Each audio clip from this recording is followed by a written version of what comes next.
Okay, we're gonna do this one more time, but I'm using a bigger container because this is what I'll put mugs and vases and yarn balls and whatever else I need to slow the drying. Or if I've thrown them and they're ready to trim, but I've got something to do, I'll set them in here for a little bit, maybe a spray of water or a wet sponge. I'll go on and do what I do, and then I'll pull out one at a time and I'll work those. So the heater's on, I'm warming up a bit.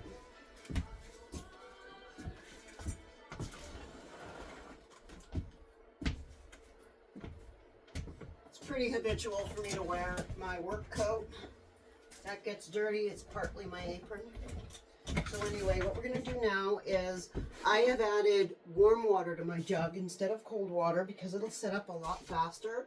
The heat process will start faster, and because I'm going to put it right here and do it, I'm going to let it set up before I move it off the wheel and do something else I need to do.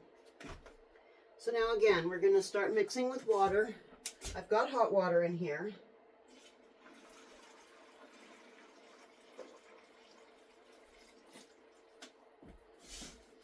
Again, kind of a soupy mixture. You don't want it clumpy, you don't want it thick. You want to be able to mix it nicely.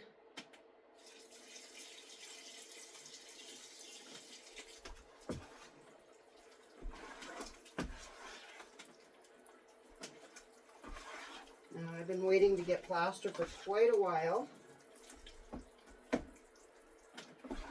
because I have several things to do.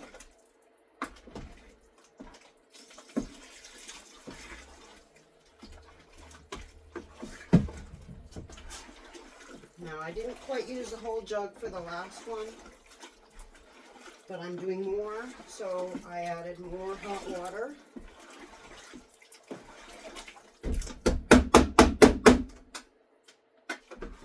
Now, if you're doing a big bucket, you're gonna put a mixing bit on the end of the drill, and that's how you're gonna do it. And you're gonna do it outside where messes can happen more easily.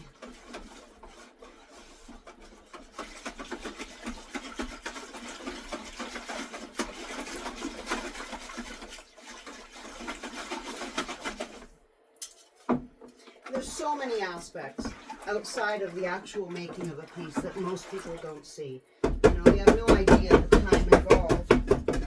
Loading the kiln, unloading the kiln, cleaning up, washing the mud everywhere, keeping your space clean. So now what we're going to do, this will be, and I should have done this years ago, but again, I spent the last 2 years moving everything I have into here, and then arranging it so the wheel is out of the way, and I have shelves to put my work on. So a couple of shelves will empty on my units where I can put these out of the way, because I don't have the floor space. So now we're pouring this, and I'll have to move it to the floor because it's a little unsteady, possibly. Again, we only need maybe an inch thickness. We just need a small layer of plaster in there.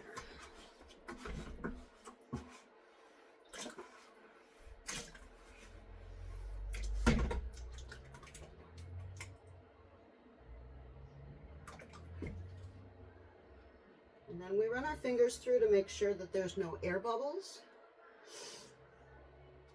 and to smooth that surface off, so we make sure that we have a really nice smooth surface.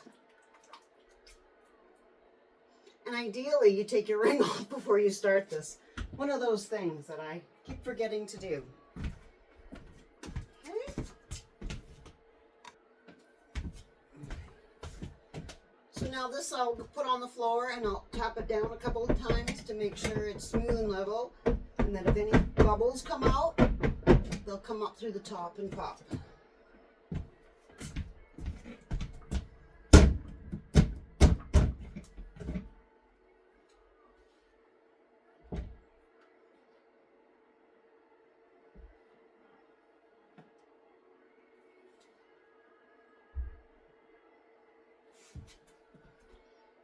And there we have it.